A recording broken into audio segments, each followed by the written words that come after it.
Before we start with Brother Don's big talk, can we ask Brother Kama for the opening prayer, please? Opening prayer, brother. Sorry, I didn't know you were doing that. Okay, you can assist you. And we'll give the floor to Brother. Let's bow our heads and pray. Our gracious Heavenly Father, as we come to you this morning, we ask you to Spirit presence as we learn from your word and as we learn from you. As we open our hearts and mind, we will try to apply it in our daily lives, and we will continue to follow your guidance through our lives. Just let me pray. Amen. Do you want to stand up or do you want to sit? Stand up.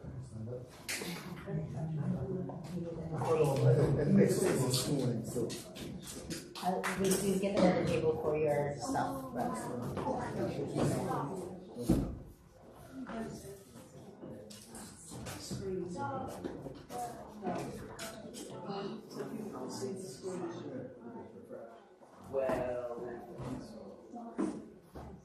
Using the screen?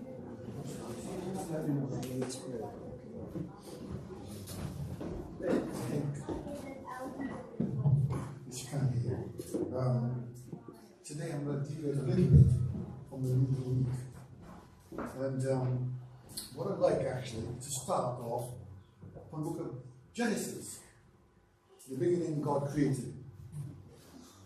And we talk about the environment these days. You know, it's the main talk today, environment. Climate change and what have you. So when God started his work, he made sea, land, birds, fish, and everything else. When did he make man? Where did he make it? Plus basics. So what we're seeing here is God created the environment first, then put man in the garden. We these nowadays, we build a city or a town, later put the environment in. But God did all the time. He created for us, then he put man in the garden. What we need to forget is the animals in the garden. We ignore the animals. Look, man has dominion over most things. What can't man do? What can't man do? Okay, let's look at Psalms 8. Can someone read me Psalms 8? Psalms 8.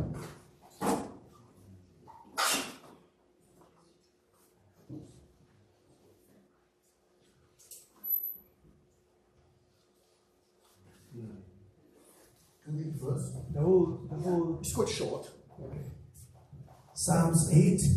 O Lord, our Lord, how excellent is your name in all the earth. Who have set your glory above the heavens. Out of the mouth of babes and nursing infants, you have ordained strength. Because of your enemies, that you may silence the enemy and the avenger. When I consider your heavens, the work of your fingers, the moon and the stars which you have ordained. What is man that you are mindful of him, and the Son of Man that you visit him? For you have made him a little lower than the angels, and you have crowned him with glory and honor. You have made him to have dominion over the works of your hands. You have put all things under his feet, all sheep and oxen, even the beasts of the field, the birds of the air, and the fish of the sea, that pass through the paths of the seas. O Lord, O Lord, how excellent is your name in all the earth. Thank you. Here's my question. Man had dominion over it. What haven't got man dominion over? Fish of the sea, birds of the air, The beast. beasts, or beasts. Yeah. So what hasn't got dominion over? What has man got dominion over? You see the thunder last night? You see the thunder did the rain? Could you stop it? No. Can man stop it? No. Can't. So there's certain things man cannot do. That's one of those. They try to, you know, but you can't. So can we learn from the animals, from the birds and the bees? Can we learn anything? Have we flown recently? In an aeroplane? Have we flown recently? the wings. And look at a bird, and the wings. About 10 years ago now, they have changed the tip of the airplane. You notice it? It goes up. For years, it was flat. But they discovered birds, when they land, they glide in. So the architects, air designers recognize that something in God's plans for us to survive. How do you watch a whale in the water and a submarine? What's the difference? Same aerodynamics. You see the whale and the submarine. It's all there. But God did it. Nothing new under the sun. God's plan made these things for us. I'm going to show you a small film. Can you look first, please? Starlings, when they fly. Yeah, it's on. It's on. Yes. Can you see that? Wow. Wow. They're birds. Starlings.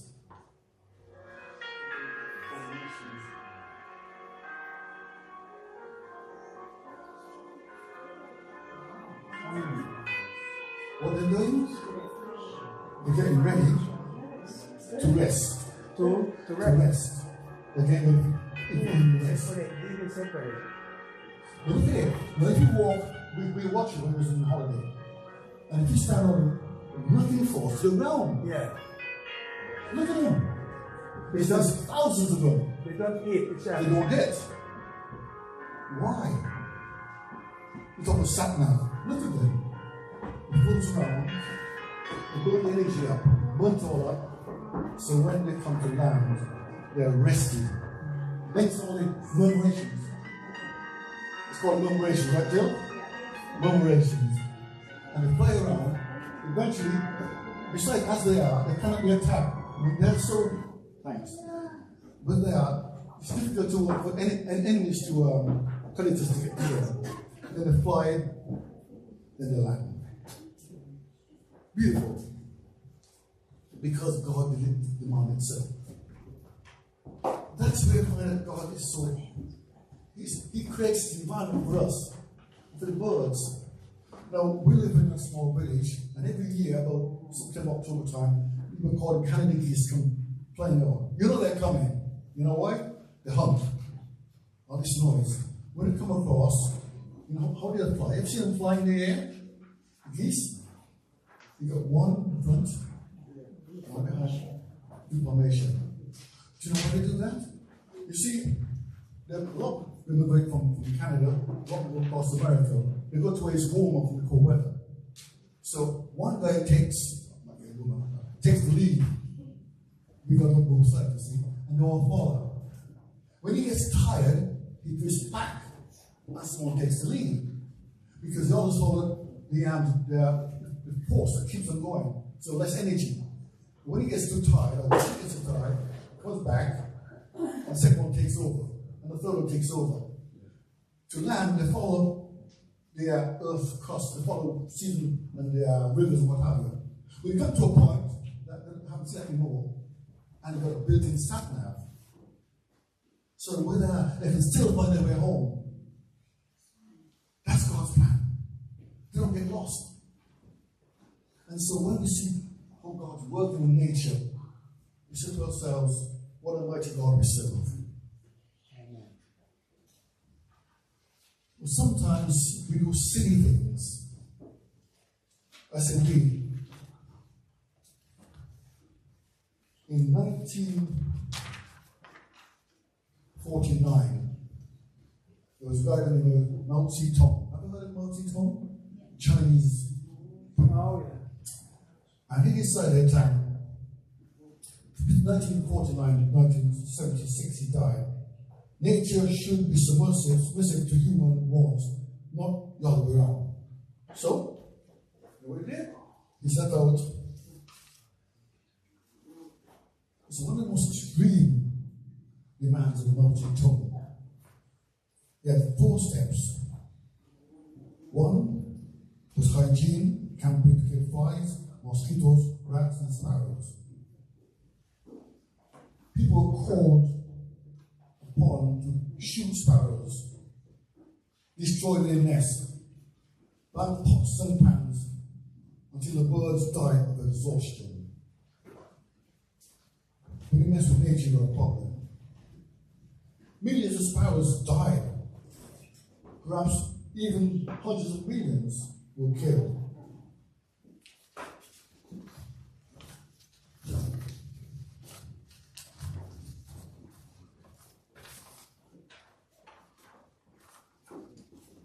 Crops failed. Pests like locusts became a real winner, and they had no major predator. Mount called off the sparrow campaign, but it was too late. A perfect storm had gathered, a toxic combination of widespread devastation, mixtures of poisons and pesticides, misformed cultural policies, combined with poor harvest, and millions died. Guess how many millions of people died because of poor crops? Have a guess. Crops failed.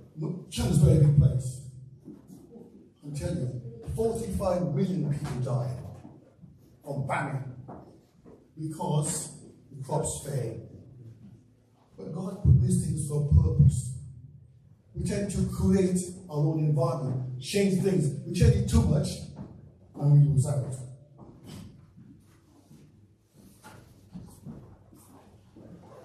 The funny side of things here. Have you ever seen that as ants work? Yeah, ants. Yeah. Oh, didn't they just work well, didn't they? Oh, here's a story I read. It says here, a silly young cricket, accustomed to sing through warm sunny days, months of spring, summer and spring, began to complain when he found at home his cupboard was empty and winter had come. Not a crumb could be found on the snow-covered ground. Not a flower could he see, not a leaf on the tree. Oh, what will become, said the cricket of me. At last, by starvation and famine made bold, all dripping with wet and all trembling with cold, away set off to a miserly ant to see if, to keep him alive, he would grant him shelter from rain and a mouthful of grain. He wished only to borrow, and he paid tomorrow. If not, he must die of starvation and sorrow. Says the ant in cricket, I'm your servant and friend, but we ants never borrow, we ants never lend. But tell me, dear sir, did you put nothing by when the weather was warm? Not I, sir, he said.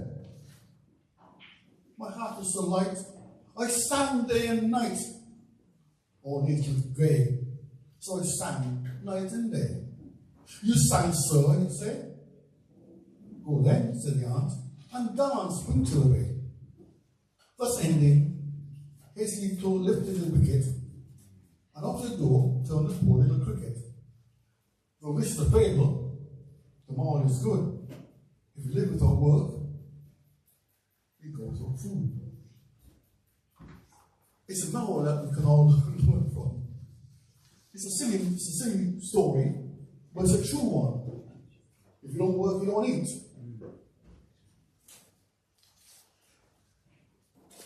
But there are interesting stories around here.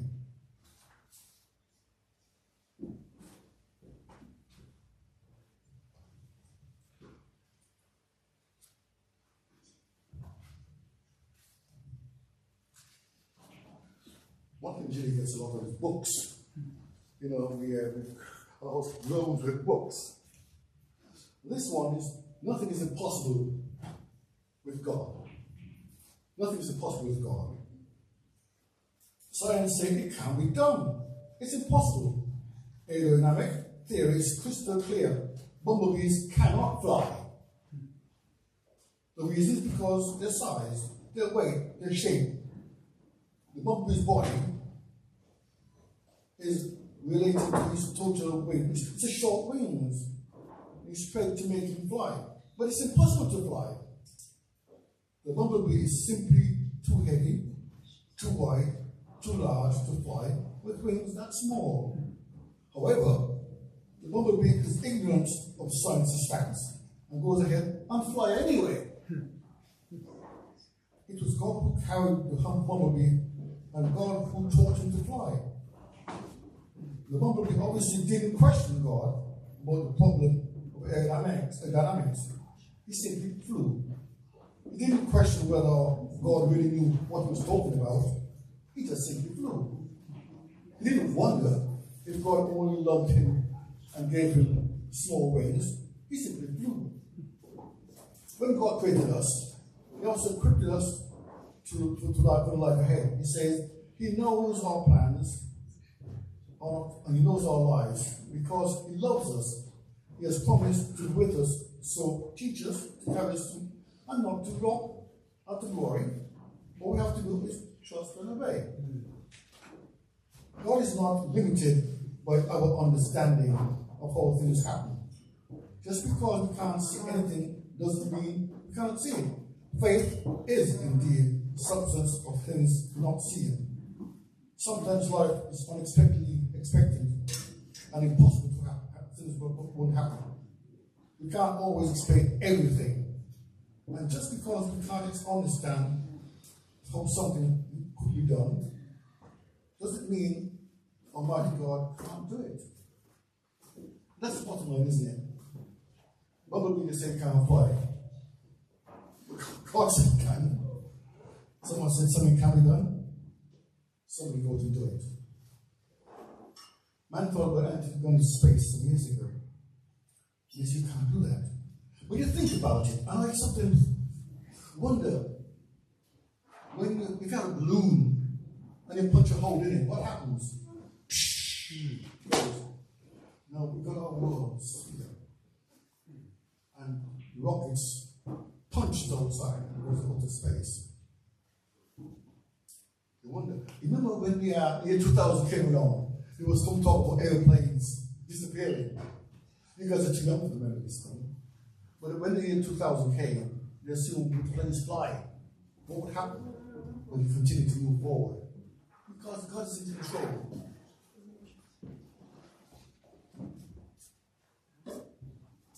You know, most animals kill for food. Men kill for the fun of it. Isn't it sad? You know, we look at our world today and wonder what is going on. A few days ago, there was children killing. What was going on? We can't explain it. It just happens. And Mr. the Elder was asked the question, where was God? Can we answer the question?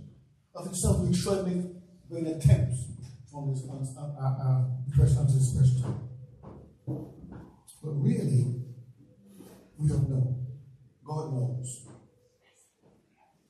And he needs to time to explain to us.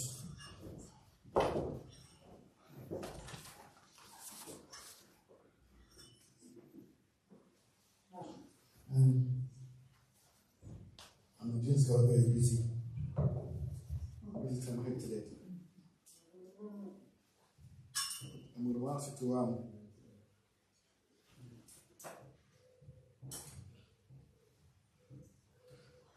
it's one of her books that she wants on it. Read a story called Pooper. Okay? Pooper. And you see what I'm talking about here now.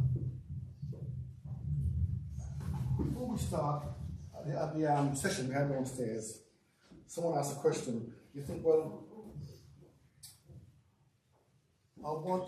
my life is all right, but can it be improved? What can I do?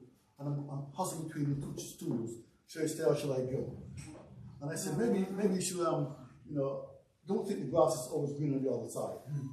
And I think this poem will give you an idea of what I'm talking about. Okay.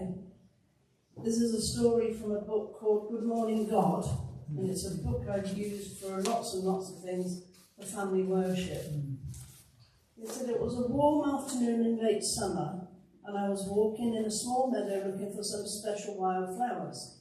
I was bending down to examine some low-growing plants when my attention was caught by a slight movement on the ground. I looked closer to see what it could be, and to my great joy, I saw that something I'd always wished to see.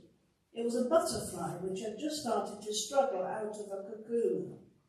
I sat down on the grass and watched. It took a long time for the large butterfly to drag itself out of the hard shell of the cocoon. Each little bit of the butterfly, as it appeared, looked folded up and creased. Slowly each section was unfolded and straightened, the antennae, the head, the front wings, and finally the whole butterfly. It sat in the sun, its wings quivering, and as the butterfly began to pump blood into the wing veins, they soon took the proper shape. How beautiful it was to see a peacock butterfly gain strength and fly off. I once read about a young girl who also sat and watched a butterfly struggle to get out of the cocoon. After a while she felt sorry for it and she picked it up and carefully helped it out of its hard shell. The butterfly sat there on her hand, free of its cocoon, and stretched its wet, wrinkly wings. But it never flew away. After a few hours it died, poisoned. When the butterfly is developing inside the cocoon, a lot of poisons can collect in its body, poisons it cannot get rid of. The only way the butterfly can rid itself of the waste product is by heavy physical work. This is what it gets as it fights its way out to freedom. If a butterfly is going to make it all and become strong and well-functioning, it has to go through a bit of hardship first. You too become stronger both as a person and as a Christian when you fight your way through problems and that face you rather than trying to get round them in some other way.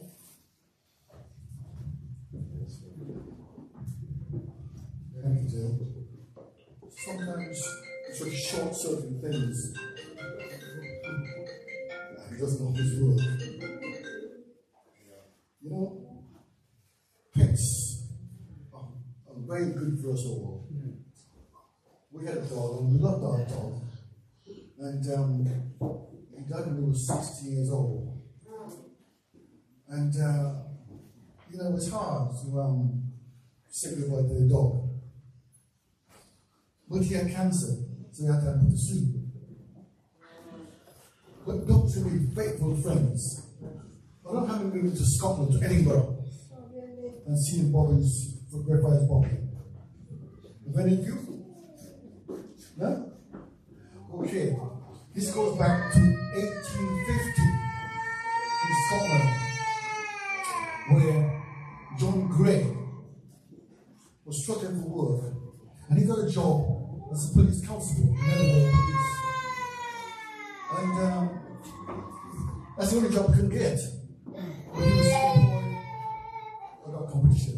He was employed as a night watchman. And so to keep him company, he had a terrier. A terrier, stag terrier. And he and his dog became very good friends. And they run the streets day and night, morning, spring, summer, autumn, winter. And people would see them together. Eventually, John got ill, tuberculosis. And when the doctor said, sorry, John, I'm afraid your life is short. And he died, leaving his dog Bobby. They buried John in Kirkgard Cemetery. The dog sat in his grave. He didn't move. Years went by. Then he got to a point that the government said, we've got that dog that can't be sitting in the graveyard. So they made plans to get rid of him. They tried very hard. They couldn't evict him. In the end, they made a shelter between John's grave and next door. He stayed there. And then people come along. We heard his Bobby. We heard his Bobby. They'd come along, and the gun would blast at 1 o'clock and they'd see Bobby coming up from the grave to be fed. Then he'd go back again. Winter, summer, spring, autumn. 14 years, Bobby kept the poor till he died. Friendship. He loved the master. And the master loved him, but he wouldn't leave his grave. You're thinking, no, he'd go to another home. They tried, but he wouldn't leave. And if you go to Edinburgh, you can see a statue of Bobby, Raphael's Bobby. Because what happened was, when people realized this dog was sort of a great friend of John, the Baroness made a statue of Bobby and put it there. And tourists go now to visit Raphael's Bobby. So if you're in Scotland and go to Edinburgh, make a trip. Visit, please don't keep dropping the dog. It's wearing out. But they would have thought maybe to see strength of that dog pass on to them. Bobby died after 14 years and was buried, but he still remains a talking point. So when God made animals, and we mistreat animals, we forget that God calls us to answer. He gave us power over all the beasts of the fields, bird of the air, fish of the sea, and whatsoever pass over the sea. And we ask, what is man? Little lower than the angels, and we have come with glory and honor. We've got to protect the animals around us because they could be big. We learn so much from the animals. Now,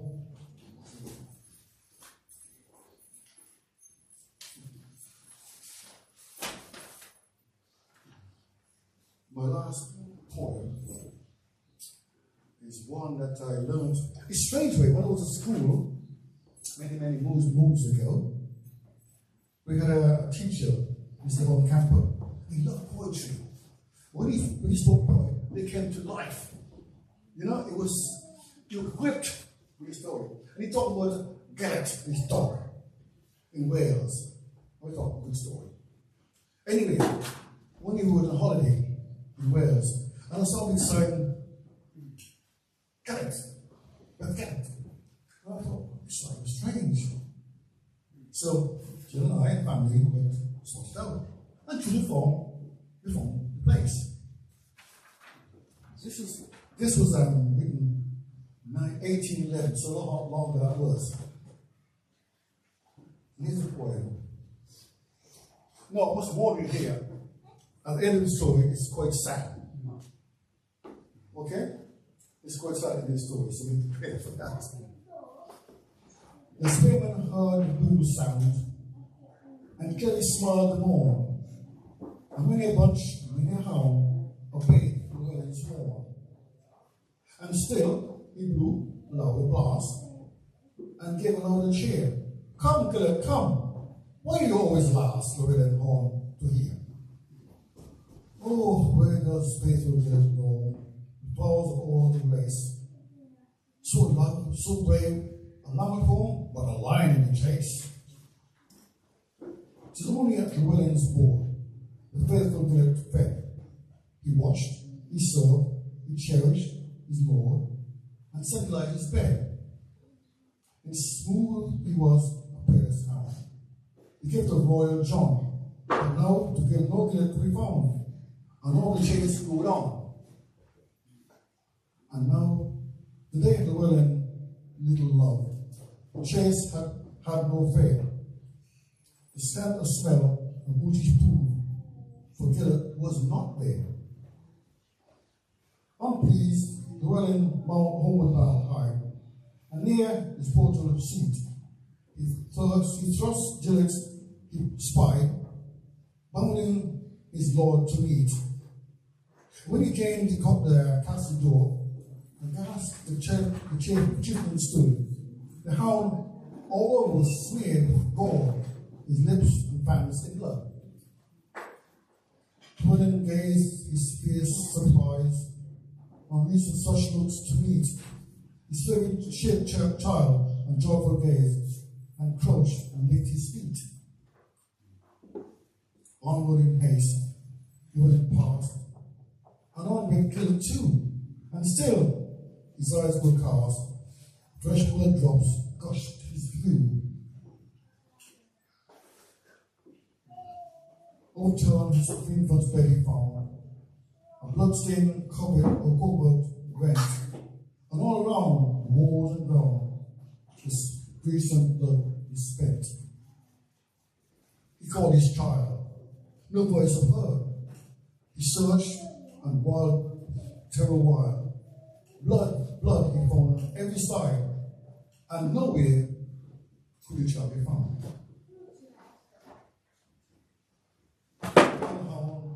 My child like thee devoured. The frantic father cried, and to the hilt his vexed sword he plunged to get outside. His suppliant looks of prime he fell. No pity could impart, but still his guilt lying well, passed heavy over his heart. Around the guilt's dying yell, some slumbering waking nigh, the words the infant's joy could tell, to hear his infant cry. Concealed beneath the burdened heap, he turned his mist, all glow from his rosy cheek. The cherub boy he kissed.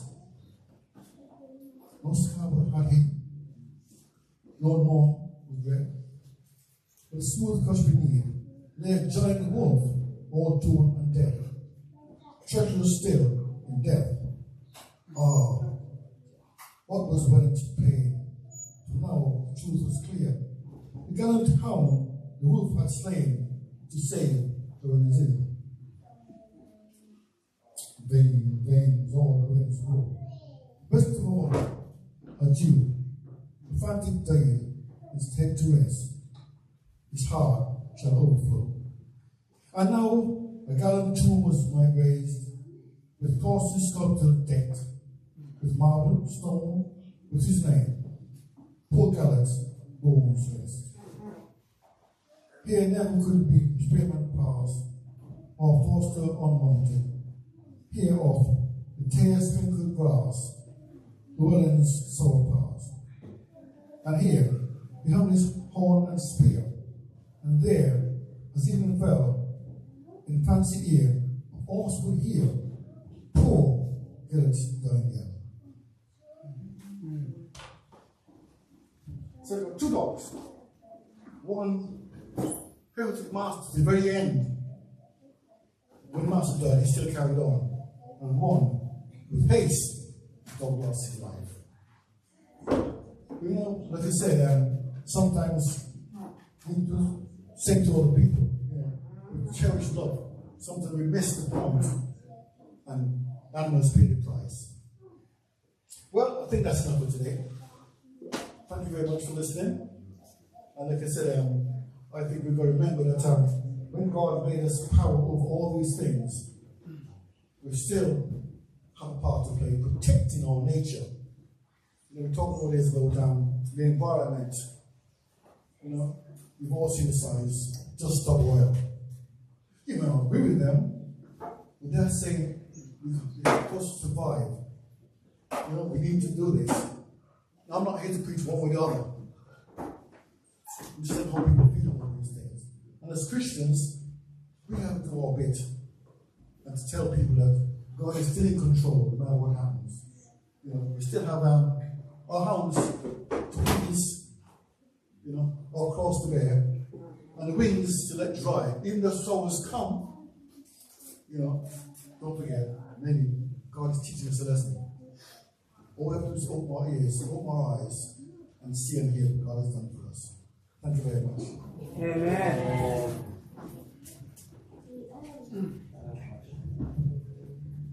Amen, Brother Don, for your refreshing message. Sometimes we forget that, you know, just because we see God's creation every day, that it doesn't really mean so much. We forget that at times.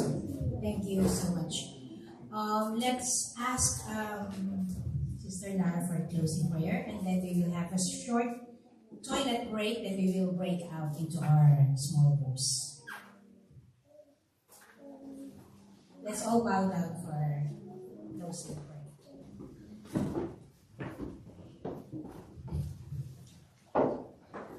Dear God in heaven, we're so thankful for the message that you us. We should always move forward with the other side of things going. And be with us today as we go to different activities. And thank you so much for hearing us and prayers in Jesus' name. Amen. So the men stay here.